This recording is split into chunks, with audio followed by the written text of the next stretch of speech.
Մյանմայի դիահերձարաններում տեղ չկա, նաև դագաղների պակաս է զգացվում։ Ավերիչ երկրաշարժի զոհերին հարազատները հուղարկավորում են շորերի մեջ փաթաթած։ 1000-ից ավելի են զոհերը, տուժածների թիվը գերազանցում է 2000-ը։ Մյանմայի իշխանությունները հայտնում են, որ այս թվերը աճելու են, քանի որ անհետ կորածներ կան։ Ամեն րոպե ավելի է պակասում հույսը, որ փլատակներից ողջ մարդկանց դուրս կբերեն փրկարարները։ 7.7 մագնիտուդ ուժգնությամբ աղետի դեմ միայնակ չի կարողանում պայքարել Մյանման, օգնություն է խնդրում աշխարհից։ Խնդրում ենք, որքան հնարավոր է շուտ օգնել մեզ։ Հնդկաստանն առաջարկել է օգնություն ուղարկել։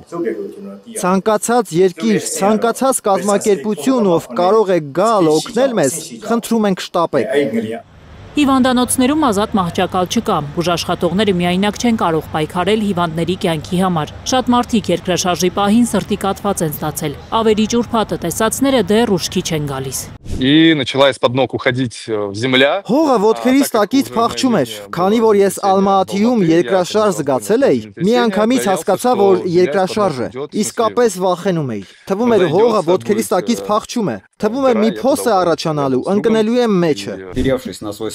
Ես բռնված էի սեղանից, զգացի, որ սեղանն այս ու այն կողմ է գնում, հասկացա, որ հիմա այդ շենքը կարող է փուլ գալ։ Երբ ներքևում էինք, տեսանք, որ աստիճանների քարերը թափվում են, պատերը փլվում են։ Ամենաշատ ավերածություններ տեսած Մանդալայի և Նեյպիդո քաղաքներից ուզում են փախչել մարդիկ, ավելի ապահով շրջաններ, առնվազն մինչև ապրիլի 1-ը բոլոր չվերթները չեղարկված են։ Զբոսաշրջիկները փորձում են դուրս գալ Մյանմայից, սակայն շատ ավտոճանապարհներ ևս փլուզվել են, որոշների վրա մեծ ճաքեր են առաջացել։ Այս կադրերը Չինաստանից են, այդ երկրի հարավային շրջաններում էլ են ցնցումներ եղել։ Բուժաշխատողները ցնցումների պահին ամուր պահում են մանկասայլակները։ Գայանե Մովսիսյան, Նորայր Հակոբյան, Հայլուր։